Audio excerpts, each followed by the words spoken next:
छलफल भयो, यो कुरो पक्का हो। तपाईको दरबार हत्याकाण्ड पछाडि अगाडि र पछाडि केही छलफलहरू शक्ति सन्तुलनको आधारमा भए। त्यो राजा छलफल भए, तत्कालीन राजासँग भए, राजासँग प्रत्यक्ष नभए नि राजाका कयौं प्रतिनिधिहरूसँग पनि भए। किनभने देश गणतन्त्रका लागि कहिले लडेका थियौ? राजासँग सम्झौता गरेर, राजासँग साँठगाँठ गरेर सहमति गरेको होइन। एमाले काङ्ग्रेस प्रजातन्त्र शक्तिहरूलाई सिद्ध्याएर बेनिभोलेन्ट डिक्टेटर चाहिन्छ, म त्यो भन्छु, राजा सधैँका लागि राजतन्त्र चाहिन्छ भनेर लिखित गरेको होइन। मैले दिन दिनाङ्क समेत भन्ने गरेको छु। 2060 साल पुष 18 गते राति 1 बजे, 12 बजे 18 गते सकियो, त्यसपछिको 1 बजे भनेको त्यो पुष 19 गतेको राति लागेको थियो। 1 बजे दरबारमा गएर तत्कालीन राजा ज्ञानेन्द्रसँग सम्झौता गरेको होइन। 65-63 सालको जनआन्दोलनको नेतृत्व गर्ने राजनीतिक पार्टीहरूको बीचमा यस्ता विषयवस्तुहरूमा अनावश्यक विवाद सिर्जना गर्न हुँदैन। स्वयं पार्टी र पार्टीको चाहिँ नेतृत्व गरिराखेको तहले यस्ता विषयवस्तुहरूमा सार्वजनिक बहस गर्दा हामीले लडेको, हामीले गरेको बलिदान, जनताले गरेको बलिदानको अवमूल्य हुन्छ। सबभन्दा सचेत हुनुपर्ने पक्ष त्यो हो। तपाईले जसको नाम लिएर चाहिँ त्यो यो कुरो गरिराख्नु भएको छ, उहाँ सबभन्दा बढी सचेत हुनुपर्छ, जो हाम्रो यो मुलुकको प्रधानमन्त्री पनि हुनुहुन्छ। त्यसकारण मैले भन्दै थिएँ कि यही कुरोलाई मैले इङ्गित गरेको, मैले भन्दै थिएँ कि हिजो आन्दोलनकारी शक्तिहरूलाई अराष्ट्रिय तत्त्व भन्ने पञ्चहरू र त्यसको नेतृत्व गर्ने राजा र राजतन्त्र आज अराष्ट्रिय तत्त्वको परिचयसहित कति त्यो आन्दोलनको चाहिँ मोहरामा आएका छन्। योभन्दा बढी भन्न जरुरी छ जस्तो मलाई लाग्दैन। बीबीसीलाई रविन्द्र मिश्र स्वयंले यो खालको प्रतिक्रिया दिनुको पछाडि छरछिमेकीहरूले पनि कहीँ न कतै राजावादी आन्दोलन या राजतन्त्र या पूर्व राजा ज्ञानेन्द्रलाई पुश गरिरहेका छन्। रविन्द्र मिश्रको यो भनाइले त राजावादीको आन्दोलन नेपाली जनताका लागि भन्दा पनि भारतका लागि हो मैले त्यही भनिरहेको छु। उनीहरू यहाँका जनता, यहाँका श्रमजीवी जनता, यहाँमा पिँधमा पारिएका जनता, यहाँको चाहिँ विभेदमा पारिएका जनताको चाहिँ तपाईको चाहिँ पक्षमा बोल्ने जाति होइन नि यो त राजा महाराजाको चाहिँ पक्षमा बोल्छन्, आज त्यही बोलिराखेका छन्। आज राजावादीको नाममा राजा पुनर्स्थापना गर्ने भनेर जुन गतिविधि गरिरहेका छन् यो सम्भव कुरो होइन र यो आन्दोलन पनि होइन। मेरो विचारमा यस्तोलाई आन्दोलन भनिँदैन। काठमाडौँ कब्जा गर्ने गरी हेर्नुस् त उहाँहरुको र्याली प्रदर्शन, कब्जा कसरी हुन्छ, कुन शक्तिले गर्छ, कसरी लड्न पर्छ, कुन कोणबाट लड्न पर्छ भन्ने कुरो त हामीलाई जतिको उर्कला थाहा छ। तर आज तपाईकै आँखा अगाडि तपाईकै नाकमै टेकेर आतंककारी भन्ने, गणतन्त्र मुर्दाबाद भन्ने यो दृश्य देखिरहँदाखेरि कस्तो महसुस गरिरहनु भएको छ? सुन्दर पक्ष भन्छु कि मैले। हिजो पञ्चायतकाल मुख्यतः जनयुद्ध कालमा राजाको बारेमा सामान्य एक शब्द मात्रै नकारात्मक हिसाबको टिप्पणी भयो भने जेल जानुपर्ने या मृत्युको तख्तामा झुनिनुपर्ने परिस्थिति थियो। हामीले त्यसका विरुद्ध लड्यौं र यो परिस्थिति ल्यायौं। जसले यो परिस्थिति ल्यायो गणतन्त्र मुर्दाबाद भन्न पनि उनीहरूले छुट पाएका छन्। यसको सौन्दर्यता भनेको एउटा यो हो। हामी पुरै दुधले नुहाएको हुन्थ्यौं भने त मेरो विचारमा हामी धेरै अगाडि बढिसकेका हुन्थ्यौं। सबैभन्दा बढी आरोप त माओवादीमाथि छ नि सर। जनताको गुनासो, आक्रोश एक खालको त जनताले तपाईहरुमाथि बढी पोखिरहेछन् कि किनकि तपाईले नै बढी सपना देखाएर गणतन्त्र आयो भने यो हुन्छ त्यो हुन्छ भनेका कारण तपाईहरुमाथि बढी जनताले औँला ठडाएका पनि छन्। र पछिल्लो समय फेरि पछिल्लो पटक तपाईहरु सत्तामा जाँदाखेरि प्रचण्डले जुन खालको हिम्मत गरेर केही ऐतिहासिक भ्रष्टाचारका फाइलहरु खोल्नु भयो, त्यसको नतिजा त अहिले तपाईहरुले देखिरहनु भएको छ। मधेसमा जनलहर एक खालको जसरी आयो, काम गर्यो भन्दा जनताले साथ दिँदा रहेछन् नि सर। हैन, त्यो तपाईले भनेको कुरोसँग म धेरै डिफर छैन। हामीले जनयुद्ध मार्फत जुन प्रकृतिको गणतन्त्र स्थापना गर्यौं त्यो चाहिँ सम्झौता मार्फत हामीले अगाडि बढाएको हो। तर यहाँहरुले यसो भनिरहँदाखेरि आखिर पूर्व राजा ज्ञानेन्द्रले टाउको उठाउनु, यसरी राजावादीहरु चाहिँ एक खालको च्यालेन्ज गर्नुमा तपाईहरूको माओवादी भनौँ स्पेसली तपाईहरूले ल्याएको यो व्यवस्था भएको भएर त्यसपछि कांग्रेस एमाले लगायतका दलहरू कहीँ चुकेका छैनन् भन्ने हो? तपाईहरूको कहीँ गल्ती भएन, जनताको पक्षमा तपाईहरूले काम गरेका कारण यो पूर्व राजा त्यतिकै बरबराइरहेछ भन्ने हो तपाईहरूको? होइन होइन, मैले त्यसो भनिनँ। यसका दुईटा बाटा छन्, मैले भनिराखेको छु। राजावादीहरूले राजा ल्याइहाल्छन् भन्ने म चाहिँ कति पनि विश्वस्त छैन। राजनीतिक पार्टीहरूका टिप्पणीहरू पनि कांग्रेस धेरै नेपालमा असम्भव त केही पनि छैन नि सर। होइन होइन, त्यो असम्भव केही पनि छैन भन्ने विषयवस्तुमा त्यो यो राजा आउँछन् भन्ने विषयवस्तुलाई हाल्न जरुरी छैन। त्यो पर्दैन, त्यो भित्र पर्दैन। राजा त्यति सजिलै पुनर्स्थापना भइहाल्ने विषयवस्तु पनि होइन। है आन्दोलनै गर्ने हो भने जनताले ल्याएर सिधै नाडाइँटे राखिदिने भनिरहेछन्, सिरपेस लगाइदिने भनिरहेछन्, त्यसपछि नेताहरूलाई चाहिँ सेनाले समात्ने, जेल कोच्ने, त्यसो पो भनिरहन् त। जनता भनेको पनि नेपालमा न्यायता लिने मान्छे चाहिँ सबै जनता हुन् भनेर चाहिँ सामान्य आँखाबाट हेर्दा त त्यही होला। तर तपाईँको राष्ट्रिय स्वार्थलाई केन्द्रमा राखेर हेर्ने हो भने जनता भनेको विषयवस्तुको परिभाषा पनि फरक हुन्छ। जापानले चीनमा आक्रमण गरिसकेपछि माओ सेतुङले जनताको परिभाषा गर्नुभयो है। के भन्नुभयो भने अनुहार चिनिया छ, तर जापानले चीनको सार्वभौमिकतामाथि आक्रमण गर्यो। त्यसकारण पनि तपाईँहरूलाई के भन्दैछ भने कहीँ न कहीँ भित्र खिचडी पाक्दैछ, दलहरूले नै राजालाई कहीँ न कहीँ स्थान दिँदैछन् भनेर त्यो खालको आरोप छ तपाईँहरूमाथि। मलाई चाहिँ त्यस्तो लाग्दैन। दलहरूले यसलाई त्यो ढङ्गको गम्भीरतापूर्वक लिन नपर्ने विषयवस्तु ठानेको पनि हुनसक्छ। यो दलाल पुँजीवादको खास प्रतिनिधि पात्रलाई जो एउटा चाहिँ कुख्यात चाहिँ व्यापारीको नाममा पनि राजा पूर्व राजा चाहिँ चिनिएका थिए, तिनलाई राजा बनाएर अनि फेरि नेपाली समाजको अगाडि बढेको चाहिँ आन्दोलनको चरित्रको चाहिँ सम्बोधन हुन्छ भन्ने कुरो जस्तो चाहिँ गए गुज्रेको विचार त अरू केही पनि हुँदैन।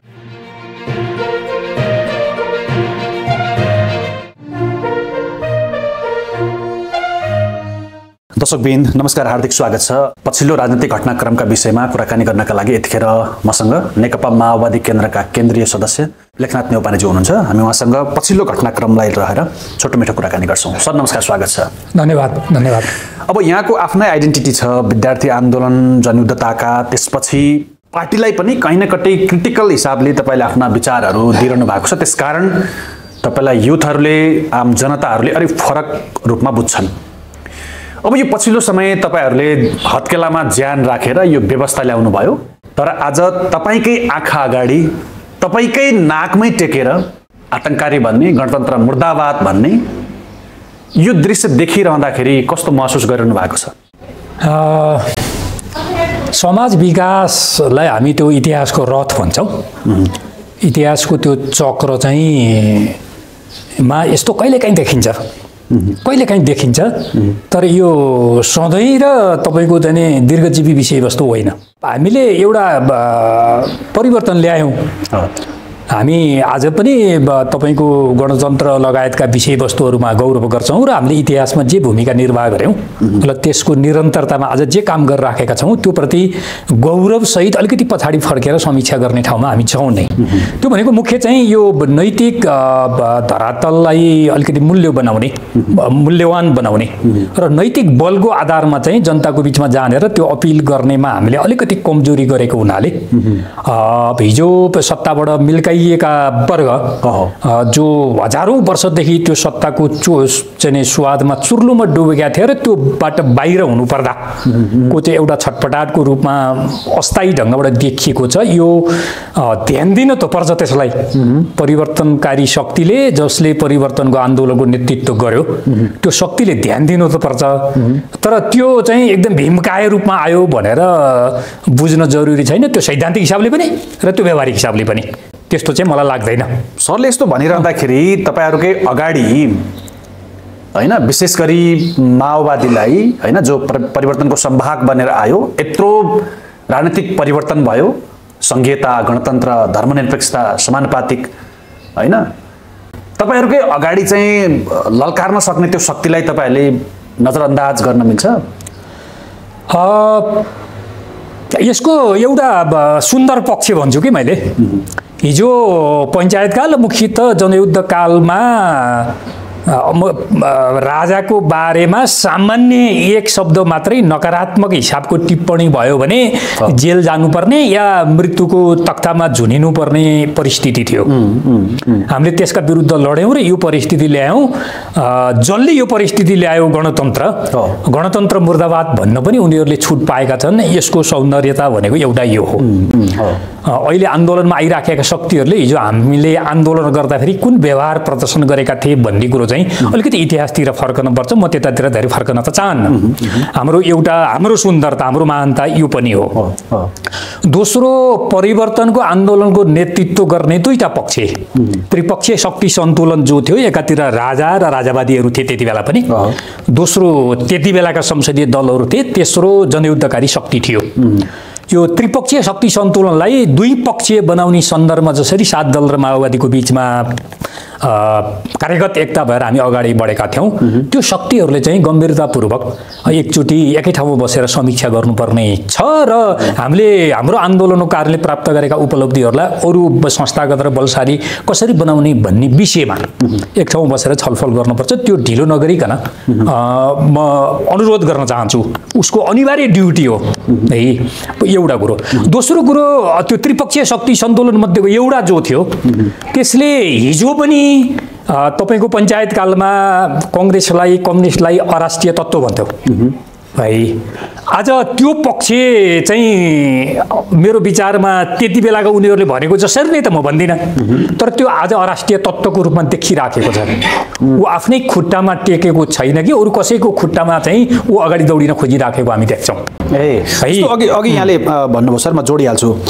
लोकतन्त्रको ब्युटिनेस, सुन्दरता भनेको सबैले आफ्ना विचार राख्न पाउने, दृष्टिकोण राख्न पाउने, विरोध गर्न पाउने, आलोचना गर्न पाउने भएका कारण राजावादीहरू जुर्मुराइरहेका छन्। उनीहरूले तपाईहरुलाई ललकारिरहेका छन्, मुर्दाबाद भनिरहेका छन्।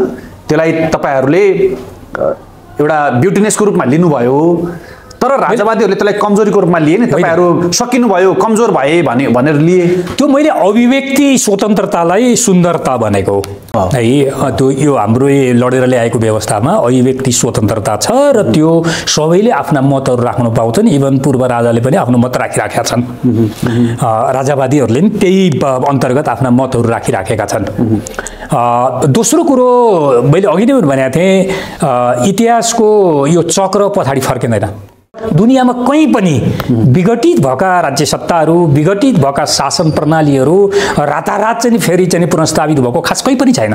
आज राजावादीको नाममा राजा पुनर्स्थापना गर्ने भनेर जुन गतिविधि गरिरहेका छन् यो सम्भव कुरो होइन र यो आन्दोलन पनि होइन। मेरो विचारमा यस्तोलाई आन्दोलन भनिँदैन। काठमाडौँ कब्जा गर्ने गरी हेर्नुहोस् त, उहाँहरूको र्याली प्रदर्शन, कब्जा कसरी हुन्छ, कुन शक्तिले गर्छ, कसरी लड्न पर्छ, कुन कोणबाट लड्न पर्छ भन्ने कुरो त हामीलाई जतिको उर्कला थाहा छ हैन। त्यसकारण यो आन्दोलनको चरित्रमै छैन। यो त कस्तो छ भने हजारौं वर्षदेखि तपाईको खाएको, मजमस्ती गरेको, विभेद गरेको, दमन गरेको, अन्याय गरेको अनि बलात्कार र हत्या गरेको चाहिँ त्यो वर्ग सत्ताबाट बाहिर हुन फेरि ऊ छटपटाएको मात्रै हो। त्यो छटपटावट धेरै बेर रहँदैन। त्यो चाहिँ एक हिसाबको पानीको फोका हुन्छ र त्यो पानीको फोकाको आयु केही समय मात्रै हुन्छ। त्यसकारण पानीको फोकालाई नै आन्दोलन भनिदिने हो भने त हामी चाहिँ भ्रममा छौँ भन्ने निष्कर्ष निस्कन्छ। त्यसकारणले यो आन्दोलन होइन भन्ने बुझ्नुपर्छ। तर यहाँहरूले यसो भनिरहँदाखेरि आखिर पूर्व राजा ज्ञानेन्द्रले टाउको उठाउनु, यसरी राजावादीहरू चाहिँ एक खालको च्यालेन्ज गर्नुमा तपाईहरुको माओवादी भनौं, स्पेशली तपाईहरुले ल्याएको यो व्यवस्था भएको भएर त्यसपछि कांग्रेस, एमाले लगायतका दलहरू कहीं चुकेका छैनन् भन्ने हो। तपाईहरुको कहीं गल्ती भएन, जनताको पक्षमा तपाईहरुले काम गरेका कारण यो पूर्व राजा त्यतिकै बरबराइरहेछ भन्ने हो तपाईहरुको। होइन, मैले त्यसो भनिन। यसका दुईटा पाटा छन्, मैले भनिराखेको छु। एउटा, हामीले गर्न नसकेका केही कामको कारणले त्यो धमिलो पानीमा माछा मार्ने कोसिस भएको छ। त्यो हाम्रा कमजोरीको कारणले। त्यो कमजोरीलाई सच्याउन सक्ने प्रशस्त ठाउँहरू छन्। त्यो जनस्तरबाट सच्याउने हामीसँग प्रशस्त त्यस्ता चाहिँ फोरमहरू, माध्यमहरू, मञ्चहरू छन्। त्यो जनताले त्यो कोसिस पनि गरिराख्नु भएको छ है। यथास्थितिमा हामी रहेर अनि पुनरुत्थानवादी शक्तिहरूसँग लड्छौँ भन्ने कुरो चाहिँ फेरि त्यो सम्भव हुँदैन। त्यसमा मैले नैतिक बल निर्माण गर्ने कुरो र जनतालाई डेलिभरी चाहिँ सस्तो, छिटो र चाहिँ सुलभ ढङ्गबाट दिने कुरो चाहिँ हाम्रो तर्फबाट गर्ने काम छँदैछ है। हामी पुरै दुधले नुहाएको हुन्थ्यौँ भने त मेरो विचारमा हामी धेरै अगाडि बढिसकेका हुन्थ्यौँ है। सबैभन्दा बढी आरोप त माओवादीमाथि छ नि सर। जनताको गुनासो आक्रोश एक खालको त जनताले तपाईँहरूमाथि बढी पोखिरहेछन् कि किनकि तपाईँले नै बढी सपना देखाएर गणतन्त्र आयो भने यो हुन्छ त्यो हुन्छ भनेका कारण तपाईँहरूमाथि बढी जनताले औँला ठडाएका पनि छन्। र पछिल्लो समय फेरि पछिल्लो पटक तपाईँहरू सत्तामा जाँदाखेरि प्रचण्डले जुन खालको हिम्मत गरेर केही ऐतिहासिक भ्रष्टाचारका फाइलहरू खोल्नुभयो त्यसको नतिजा त अहिले तपाईँहरूले देखिरहनु भएको छ। मधेसमा जनलहर एक खालको जसरी आयो काम गर्यो भने त जनताले साथ दिँदा रहेछन् नि सर। होइन त्यो तपाईँले भनेको कुरोसँग म धेरै डिफर छैन। हामीले जनयुद्ध मार्फत जुन प्रकृतिको गणतन्त्र स्थापना गऱ्यौँ त्यो चाहिँ सम्झौता मार्फत हामीले अगाडि बढाएको हो। हामी एक्लैले जितेर ल्याएको यो गणतन्त्र होइन। जति बेला यो प्रक्रियामा जाने चुनमाङ बैठकमा हामीले निर्णय गरेका थियौँ र चुनमाङ बैठकको डकुमेन्टमा स्पष्ट हामीले के भनेका छौँ भने यो लोकतान्त्रिक गणतन्त्र जो अहिले हामीले सम्झौता मार्फत चाहिँ अगाडि बढाउने निर्णय गरेका छौँ यो 7 राजनीतिक दल र माओवादीको बीचको समझदारी मार्फत एउटा यस्तो बिन्दुमा पुगिसकेपछि हामीले यसलाई तपाईको चाहिँ क्रान्तिकारी गणतन्त्रतिर लैजाने कोसिस गर्छौँ। परम्परागत संसदीय दलहरूले यसलाई चाहिँ परम्परागत चाहिँ तपाईको चाहिँ पुँजीवादी गणतन्त्रमा फर्काउने कोसिस गर्छन्। त्यहाँ बीचमा कहीँ न कहीँ सङ्घर्ष हुन्छ र त्यो सङ्घर्षको तयारी पनि सँगै गर्नुपर्छ भनेर हाम्रो पार्टीले भनेको छ। एउटा यो कुरोलाई भुल्नु हुँदैन। दोस्रो मैले फेरि पनि भन्छु हामीले पुरै जितेर अनि हामीले भनेअनुसारको गणतन्त्र स्थापना गरेर काम गर्न नसकेको भए फुल फेजको आलोचना हुन्थ्यो गर्नु पर्थ्यो। तर हामी त सम्झौता मार्फत आयौँ। जस्तो तपाईँले अघि जोड्नुभयो हाम्रो पूर्ण जितको संविधान भनौँ या यो व्यवस्था होइन हामीले सम्झौता गऱ्यौँ भन्नुभयो। यही बिचमा म एउटा प्रश्न, तपाईँ पार्टीको एउटा जिम्मेवार नेता पनि हो प्रष्टवक्ता पनि हो। एउटा कुरा तपाईँहरूमाथि आरोप के छ भने यो व्यवस्था ल्याउँदै गर्दाखेरि तपाईँहरूले राजासँग सम्झौता गर्नुभएको। खास गरी उनीहरूले डेटै तोकेर भन्छन् 2063 वैशाख 11 गते प्रचण्डको नेतृत्वमा 5 बुँदे सहमति पूर्व राजा ज्ञानेन्द्रसँग भयो र हामी केही समयका लागि सत्ता चलाउँछौँ र त्यसपछि यो देशमा राजा त रहिरहने नै हो भन्ने टाइपको सम्झौता छ भनेर राजावादीहरूले त्यो लाइनलाई त्यो विषयलाई चाहिँ निकै चर्चामा ल्याएका छन्, निकै बहसमा ल्याएका छन् र कहीँ न कहीँ अहिलेका सम्मानित प्रधानमन्त्री केपी ओलीले समेत माओवादीले यो व्यवस्था ल्याएन, उनीहरूले राजासँग सम्झौता गरेर यो देशमा राजा रहिरहने छ र हामीलाई चाहिँ यसमा एडजस्ट गर्नु पर्यो भनेर त्यसरी सहमति गरेर ल्याएको पो हो त माओवादीले यो व्यवस्था ल्यायो भनेर त्यो आरोप छ। त्यसैले तपाईँले क्लियर पारिदिनुहोस् आज। अब यो 65-63 सालको जनआन्दोलनको नेतृत्व गर्ने राजनीतिक पार्टीहरूको बीचमा यस्ता विषयवस्तुहरूमा अनावश्यक विवाद सिर्जना गर्न हुँदैन। स्वयं पार्टी र पार्टीको चाहिँ नेतृत्व गरिराखेको तहले यस्ता विषयवस्तुहरूमा सार्वजनिक बहस गर्दा हामीले लडेको हामीले गरेको बलिदान जनताले गरेको बलिदानको अवमूल्य हुन्छ। सबभन्दा सचेत हुनुपर्ने पक्ष त्यो हो। तपाईँले जसको नाम लिएर चाहिँ त्यो यो कुरो गरिराख्नु भएको छ उहाँ सबभन्दा बढी सचेत हुनुपर्छ जो हाम्रो यो मुलुकको प्रधानमन्त्री पनि हुनुहुन्छ एउटा। दोस्रो सत्ताबाट बिलगाइएको वर्ग जहिले पनि फेरि सत्तासीन हुने कोसिस गर्छ। यो राजनीति शास्त्रको सामान्य सिद्धान्त हो। त्यसै कारणले पूर्वपञ्चहरू फेरि सत्तासीन हुने कोसिस गर्ने सन्दर्भमा उनीहरूले हजारवटा हतियार खोज्छन्। त्यो मध्ये कयौँ हतियारहरू चाहिँ तपाईँको फर्जी हतियार हुन्छन्।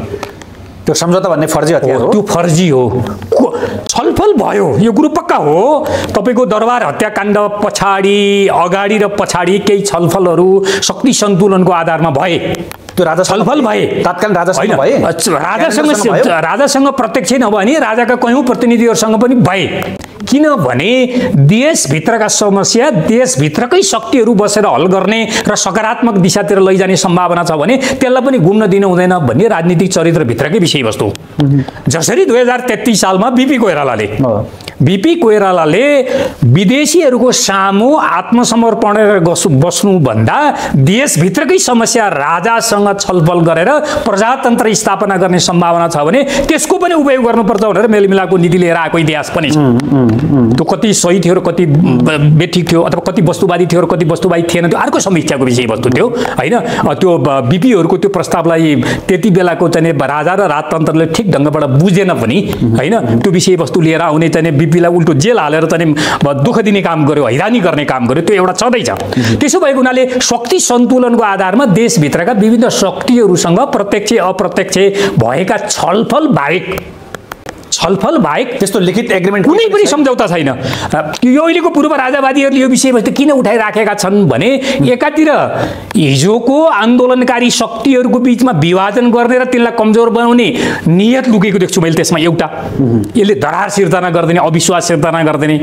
दोस्रो त्यो हतियार प्रयोग गर्न पाइयो भने दलहरूप्रतिको चाहिँ नकारात्मक धारणालाई अरू वृद्धि गर्न सकिन्छ र हामीप्रतिको स्याम्पेथिक बढ्छ भन्ने एउटा मिथ्या चाहिँ कल्पना उनीहरूले गरिराखेका छन्। त्यसमा कुनै पनि सत्यता छैन, कुनै पनि सहमति भएको छैन। अझै क्लियर हुन चाहन्छु, जस्तो यहाँले भन्नुभयो कुनै न कुनै रूपमा हामी छलफलमा थियौँ भन्नुभयो 63-62 ताका राजदरबार हत्याकाण्ड भन्ने अगाडिको कुरो गरेको मैले। ओके, त्यो बेला चाहिँ के भनेपछि ज्ञानेन्द्रसँगको कुनै होइन त्यो ज्ञानेन्द्रलाई त तपाईँले सुन्नु भएको छ। हाम्रो पार्टी पहिलो पार्टी हो दरबार हत्याकाण्ड भइसके पछाडि परम्परागत राजतन्त्रको अन्त्य भयो। अब हामी गणतन्त्रमा जानुपर्छ भनेर सबै वामपन्थी दलहरूको गोलमेज सम्मेलन गर्ने हाम्रो पार्टी हो। त्यति बेला सबै वामपन्थी दलहरूको बिचमा तत्काल समझदारी बन्न सकेन र त्यो आन्दोलन 62-63 सालसम्म पुग्यो। नत्र त्योभन्दा अगाडि नै यो विषयवस्तु फरक ढङ्गबाट विकसित भएर अगाडि जाने सम्भावना थियो। त्यस्तो पार्टी जसले परम्परागत राजतन्त्रको अन्त्य भयो भन्ने निष्कर्ष निकाल्यो, त्यो हाम्रो पार्टी जसले गणतन्त्रमा जाउँ भनेर नेपालका वामपन्थी शक्तिहरूको गोलमेज सम्मेलन गरेर प्रस्ताव गर्यो। यद्यपि त्यो तत्काल सहमति हुन सकेन। यो दुईटा महत्त्वपूर्ण पहल कदमी लिने पार्टीले फेरि ज्ञानेन्द्रसँग वार्ता गरेर उसैसँग चाहिँ लेनदेन गर्ने भन्ने विषयवस्तु कल्पना बाहिरको कुरो हो नि। त्यसो भए तत्कालीन राजा वीरेन्द्रसँग कहीँ न कहीँ उनका मान्छेसँग कहीँ न कहीँ माओवादीले कुनै न कुनै खालको छलफल गर्यो। तर दरबार हत्याकाण्ड पछि त्यसपछिका घटनाक्रम त्यसपछि ज्ञानेन्द्रले सत्ता हत्याएपछि उनीसँग कहीँ कतै वार्ता सम्झौता भन्ने कहीँ केही गरेन होइन माओवादीले। दरबार हत्याकाण्ड पछाडि जो राजा भए त्यो राजा हुने प्रक्रिया र त्यो संस्थालाई नै अस्वीकार गरेको शक्तिले उनीसँग वार्ता गरेर सम्झौता गर्ने भन्ने कुरो कुनै सम्भावना भएकै कुरो होइन नि। त्यसमा यसमा कोही पनि भ्रममा नपर्न म अनुरोध गर्छु। त्यसो भए राजावादीको त यो एउटा फन्डा होला सर, एकदमै एउटा हतियार होला एकदम। तर अहिलेका सम्मानित प्रधानमन्त्री केपी ओलीले पनि त्यो भनिरहनुको तात्पर्य पछाडि के हो कारण? एउटा हाम्रो नेपाली राजनीतिमा एउटा गलत संस्कारको विकास के भएको छ भने जुन हतियार प्रयोग गरेर प्रतिस्पर्धी शक्तिहरूलाई कमजोर बनाउन सकिन्छ, बेला न कोही बेला त्यस्ता हतियारहरू प्रयोग गर्ने हामीसँग एउटा गलत संस्कार छ। त्यो गलत संस्कारले न दलहरूलाई बलियो बनाएको छ, त्यो गलत संस्कारले न समाजमा सकारात्मक सन्देश प्रभाव भएको छ र त्यो गलत चाहिँ तपाईँको चाहिँ तरिकाले तपाईँको चाहिँ हामीले प्राप्त गरेको चाहिँ उपलब्धिहरूलाई संस्थागत गरेर अझ विकसित गर्नका निम्ति सहयोग गरेको छ। यो तीनवटै कोणबाट जब नकारात्मक योगदान यस्तो गलत राजनीति संस्कारले गरिराखेको छ भने त्यसमा करेक्सन गरेर तपाईँ अगाडि जानुको विकल्प अर्को केही पनि छैन भनिसकेपछि मेरो विचारमा यस्ता गलत संस्कारहरू राजनीतिक पार्टीहरूले कम गर्नुपर्छ। जिम्मेवार मान्छेहरूले प्रयोग गर्नै हुँदैन होइन। विचारको तहमा बहस गरौँ, मुद्दाको तहमा बहस गरौँ, आलोचना हुन्छन्, विरोध हुन्छन्, त्यो सुसंस्कृत ढङ्गबाट गरौँ। अब राजा आज भोलि नै आइहाल्छ भनेर होइन व्यापक छ र अब यो 25 गते लाग्छ मलाई अब एयरपोर्टमा स्वागत गर्ने, त्यसपछि कसैले नागार्जुन लैजाने, कसैले नारायण हेटे लैजाने भनेर व्यापक हजारौँ लाखौँ मान्छे काठमाडौँमा उतारेर नेताहरूको भागाभाग गर्ने भनेर राजावादीहरूले त्यो खालको हल्ला पिटिरहेका छन्। अब यो भन्नलाई त जे भने पनि हुन्छ। स्याल हुइयाले रुखको पात त झर्दैन भनिसकेपछि यत्रो बलिदानबाट प्राप्त गरेको गणतन्त्र, यद्यपि यो गणतन्त्रका बारेमा छुट्टै बहस हामी अर्को ढङ्गबाट गरौँला। यो गणतन्त्र केही मान्छेहरूको स्याल हुइयाले केही पनि हुँदैन एकातिर। दोस्रो मान्छेहरूको सहभागिता कुराकानी गर्ने हो भने 1000 मान्छेहरूको उपस्थितिले त्यो तहको चाहिँ तपाईँको आन्दोलनको नेतृत्व पनि हुँदैन। तेस्रो हामीलाई चाहिएको अगाडि बढेको सुसंस्कृत अझै व्यवस्था हो जो पिँधमा परेको वर्ग छ समुदाय छ हैन त्यसका चाहिँ त्यसलाई चाहिँ तपाईको अझ बलशाली बनाउने र यो व्यवस्थालाई अरु चाहिँ फराकिलो बनाउने र चाहिँ यो राज्य र जनताको चाहिँ तपाईको चाहिँ सम्बन्धलाई अझ सुदृढ बढाउने गरी हामीले यो व्यवस्थालाई अझ विकसित गर्ने कुरोमा हाम्रो मुख्य ध्यान जानुपर्छ हामी त्यतातिर चाहिँ मेहनत पनि गरिराखेका छौं पुगेको छैन त्यो दोस्रो कुरो भयो तर राजावादीहरूले राजा ल्याइहाल्छन् भन्ने म चाहिँ कति पनि विश्वस्त छैन राजनीतिक पार्टीहरूका टिप्पणीहरू पनि कांग्रेस धेरै नेपालमा असम्भव त केही पनि छैन नि सर त्यो असम्भव केही पनि छैन भन्ने विषयवस्तुमा त्यो यो राजा आउँछन् भन्ने विषयवस्तुलाई हाल्न जरुरी छैन त्यो पर्दैन त्यो भित्र पर्दैन है पर्दैन एउटा कुरो दोस्रो कुरो राजा त्यति सजिलै पुनर्स्थापना भइहाल्ने विषयवस्तु पनि होइन आन्दोलनै गर्ने हो भने जनताले ल्याएर सिधै नाडाइटे राख्दिने भनिरहेछन् सिरपेस लगाइदिने भनिरहेछन् त्यसपछि नेताहरूलाई चाहिँ सेनाले समात्ने जेल कोच्ने त्यसो पो भनिरहन् त जनता भनेको पनि नेपालमा न्यायता लिने मान्छे चाहिँ सबै जनता हुन् भनेर चाहिँ सामान्य आँखाबाट हेर्दा त त्यही होला तर तपाईको राष्ट्रिय स्वार्थलाई केन्द्रमा राखेर हेर्ने हो भने जनता भनेको विषयवस्तुको परिभाषा पनि फरक हुन्छ जापानले चीनमा आक्रमण गरिसकेपछि माओ सेतुङले जनताको परिभाषा गर्नुभयो है के भन्नुभयो भने अनुहार चिनिया छ तर जापानले चीनको सार्वभौमिकतामाथि आक्रमण गर्यो त्यो चिनिया अनुहारका मान्छेहरूले जापानले चीनको सार्वभौमिकतामाथि गरेको आक्रमण ठीक छ भन्ने मान्छेहरू चाहिँ चिनिया होइनन् है चिनिया नागरिक होइनन् चिनिया जनता होइनन् जसले चीनको चाहिँ माटोमा जन्मिएको छ हुर्किएको छ र यसको सार्वभौमिकताको रक्षा गर्नका निम्ति लडेको छ जापानी साम्राज्यवादका विरुद्ध चाहिँ ऊ आन्दोलनमा होमिएको छ आजको सन्दर्भमा चाहिँ जनता भनेको तिनी हुन् भनेर जनताको परिभाषा माओ सेतुङले त्यति बेला निकै सुन्दर ढंगबाट गर्नुभएको थियो नेपालमा जन्मेर नेपालको नागरिकता लिँदैमा सबै नेपाली जनता हुँदैन यो कोणबाट है त्यसकारण जनताको परिभाषा पनि हामी कसरी यो मुलुकको सार्वभौमिकता रक्षा गर्नका निम्ति उभिन्छौं भन्ने सन्दर्भमा माओ सेतुङले जसरी जनताको परिभाषा गर्नुभएको थियो यहाँ पनि फरक ढंगबाट जनताको परिभाषा गर्नुपर्ने ठाउँमा हामी आउन सक्छौं ओके म अन्तिमतिर छु सर अब अहिले पछिल्लो समय तपाईहरुलाई विशेष गरी माओवादी भनौं कांग्रेस एमालेलाई पनि आरोप एउटा कस्तो भने अघिल्ला केही पूर्व राजा ज्ञानेन्द्रका अभिव्यक्तिहरू अलि यो व्यवस्थामाथि अलि प्रहार गरेर आए भने तपाईहरुको त्यही खालको स्टेटमेन्ट त्यही खालका शीर्षस्थ नेताहरूले चाहिँ प्रतिवाद गरेको देखिन्थ्यो तर अस्ति भर्खरै फागुन 6 मा जुन खालको उहाँले अलि फरक खालको र पहिलेका भन्दा अझै आफू एक्टिभ जस्तो अझै आफू सक्रियता देखाएको जस्तो अभिव्यक्ति आएपछि सत्तासीन दलहरू पनि त्यो खालको चाहिँ आधिकारिक रूपमा उनीहरुको हेडक्वार्टरले भनौं उनीहरुको केन्द्रीय कमिटी बैठकले कुनै स्टेटमेन्ट जारी नगरेको यतापट्टि प्रतिपक्षमा रहेको यो व्यवस्थाको प्रमुख हिस्सेदार भनौं माओवादी पनि आधिकारिक रूपमा कुनै स्टेटमेन्ट जारी नगरेको फाटाफुट यसो संसदमा कसैले कुनै मान्नेले बोल्दिने फिल्डमा चाहिँ कुनै नेताले अभिव्यक्ति दिदिने तर आधिकारिक रूपमा त्यसको प्रतिवाद देखिएन नि सर त्यसकारण पनि तपाईहरुलाई के भन्दै छ भने कहीं न कहीं भित्र खिचडी पाक्दै छ दलहरुले नै राजालाई कहीं न कहीं स्थान दिदै छन् भनेर त्यो खालको आरोप छ तपाईहरुमाथि मलाई चाहिँ त्यस्तो लाग्दैन दलहरुले यसलाई त्यो ढंगको गम्भीरतापूर्वक लिन नपर्ने विषयवस्तु ठानेको पनि हुन सक्छ एकातिर अर्कोतिर हाम्रो पार्टी अध्यक्षले अहिले चाहिँ हुलाकी राजमार्ग अभियानमा यो विषयवस्तुहरूको गम्भीरतापूर्वक खण्डन चाहिँ गर्नुभएको छ यो इतिहासको चक्र पछाडी फर्कदैन राजा पूर्व राजा सक्रिय हुन खोजेको हो भने जनताको जनमतबाट चुनाव गरेर हैन त्यहाँबाट यो कानुन र यो संविधानले विजयी हुनका निम्ति जुन जुन क्राइटेरिया तोकेको छ त्यो क्राइटेरिया पूरा गरेर आउने हिम्मत गरे हुन्छ नि त भनेर चाहिँ बोलिराख्नु भएको छ सायद राजाको वक्तव्यलाई यो भन्दा बढी खण्डन गरिराख्नु पर्ने जरुरी एउटा गम्भीर कुरो चाहिँ म तपाईहरु मार्फत हजुर जनताहरुको बीचमा राख्न चाहिँ के चाहन्छु भने आज नेपाली समाजमा यो गैर उत्पादनमुखी अर्थतन्त्र जसलाई हामीले दलाल पुँजीवाद भन्छौं त्यसले आक्रमण गर्यो र त्यसकारण यो दलाल पुँजीवादी व्यवस्थाको विकल्पमा आत्मनिर्भर चाहिँ स्वाभिमान सहितको आत्मनिर्भर अर्थतन्त्रको दिशातिर जानुपर्छ भनेर बहस गरिराखेको एकातिर हामी छौं यो दिशातिर चाहिँ समाजलाई अलिकति डोर्याउन खोजिराखेका छौं भने यो दलाल पुँजीवादको खास प्रतिनिधि पात्रलाई जो एउटा चाहिँ कुख्यात चाहिँ व्यापारीको नाममा पनि राजा